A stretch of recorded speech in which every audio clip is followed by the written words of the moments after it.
ದಾವಣಗೆರೆ ಮತ್ತು ಶಿವಮೊಗ್ಗದಲ್ಲಿ ಈಶ್ವರಪ್ಪ ಪರ ವಿರುದ್ಧ ಕಾಂಗ್ರೆಸ್ ಬಿಜೆಪಿ ಕಾರ್ಯಕರ್ತರ ಪ್ರೊಟೆಸ್ಟ್ಗಳು ನಡೀತಾ ಇದೆ.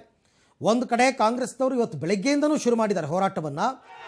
ದೆಹಲಿ ತನಕನೂ ಕೂಡ ಹೋರಾಟ ನಡೀತು. ಮತ್ತೊಂದು ಕಡೆ ಬಿಜೆಪಿಯವರು ಪರವಾಗಿ ಹೋರಾಟ ಮಾಡ್ತಾ ಇದ್ದಾರೆ.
ಇದು ನೀವು ನೋಡ್ತಾ ಇರೋದು ದಾವಣಗೆರೆ ಮತ್ತು ಶಿವಮೊಗ್ಗ ಎರಡೂ ಕಡೆ ಬಿಜೆಪಿ ಕಾಂಗ್ರೆಸ್ ಕಾರ್ಯಕರ್ತರಿಂದ ನಡೀತಾ ಇರತಕ್ಕಂಥ ಪ್ರತಿಭಟನೆ.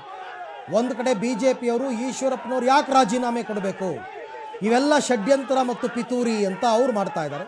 ಇನ್ನೊಂದು ಕಡೆ ಈಶ್ವರಪ್ಪನವ್ರು ರಾಜೀನಾಮೆ ಅಷ್ಟೇ ಅಲ್ಲ, ಅವರನ್ನು ಅರೆಸ್ಟ್ ಮಾಡಬೇಕು ಅಂತಲೂ ಕೂಡ ಕಾಂಗ್ರೆಸ್ನವರು ಈಗಾಗಲೇ ಜಿಲ್ಲಾದ್ಯಂತ ಜಿಲ್ಲೆಗಳಲ್ಲಿ ಹೋರಾಟ ಶುರು ಮಾಡಿದ್ದಾರೆ. ಇವತ್ತು ಬೆಳಗ್ಗೆ ಡಿ.ಕೆ. ಶಿವಕುಮಾರ್ ಸಿದ್ದರಾಮಯ್ಯ ನೇತೃತ್ವದಲ್ಲಿ ರಾಜ್ಯಪಾಲರನ್ನು ಭೇಟಿಯಾಗಿದ್ದರು, ಹೋರಾಟಗಳನ್ನು ಮಾಡಿದ್ರು. ಅಲ್ಲಿ ಜಿಲ್ಲಾ ಕಾಂಗ್ರೆಸ್ ಘಟಕದ ವತಿಯಿಂದ ಜಿಲ್ಲೆಗಳಲ್ಲಿ ಹೋರಾಟವನ್ನು ಹಮ್ಮಿಕೊಂಡಿದ್ದಾರೆ. ಅವರೆಲ್ಲರ ನಿರೀಕ್ಷೆ ಇದ್ದಿದ್ದು ಇವತ್ತು ಈಶ್ವರಪ್ಪ ರಾಜೀನಾಮೆ ಕೊಟ್ಟುಬಿಡ್ತಾರೆ ಅಂತ. ಬಟ್ ಯಾವಾಗ ಅವ್ರು ಕೊಡಲ್ಲ ಅಂದರು ಆಗ ಹೋರಾಟಗಳು ಇನ್ನಷ್ಟು ಕಾವು ಪಡ್ಕೋತಾ ಇದೆ. ನನ್ನ ಪ್ರಕಾರ ಸಾಯಂಕಾಲದ ವೇಳೆಗೆ ಇದು ಇನ್ನೂ ಜಾಸ್ತಿ ಆಗ್ಬೋದು, ಸಾಧ್ಯತೆಗಳಿದೆ. ಹೋರಾಟಗಳು ಜೋರಾಗ್ತಾ ಇದೆ. ಈಶ್ವರಪ್ಪನವರ ಪ್ರತಿಕೃತಿ ದಹಿಸೋದು ಆಯಿತಾ, ಚಪ್ಪಲಿನಲ್ಲಿ ಏನೋ ಹೊಡೆಯೋಂಥ ಕೆಲಸ ಅಲ್ಲಾಗ್ತಾ ಇರೋದು ಬೆಳಗಾವಿನಲ್ಲಿ ಅಲ್ಲ, ಇವೆಲ್ಲ ಅಸಾಂವಿಧಾನಿಕ ಕೃತ್ಯಗಳು. ನಿಮ್ದೇನೇ ಸಿಟ್ಟು ಸೆಡವು ಇದ್ದರೆ ನಿಮಗೆ ಕಾನೂನಲ್ಲಿ ಪ್ರೊಟೆಸ್ಟ್ ಮಾಡೋದಕ್ಕೆ ಅವಕಾಶ ಇದೆ. ಬಟ್ ಈ ಥರ ಎಲ್ಲ ಮಾಡಬಾರ್ದು, ಯಾರೇ ಆದರೂ ಮಾಡಬಾರ್ದು, ಆ ಜಾಗದಲ್ಲಿ ಯಾರಿದ್ರೂ ಮಾಡಬಾರ್ದು. ಬಟ್ ಸ್ಟಿಲ್ ಯಾರೋ ಒಬ್ಬರು ಲೇಡಿ ತುಂಬ ಜೋಶಲ್ಲಿ ಆಯಿತಾ ಪ್ರೊಟೆಸ್ಟ್ ಮಾಡ್ತಾ ಇದ್ದಾರೆ.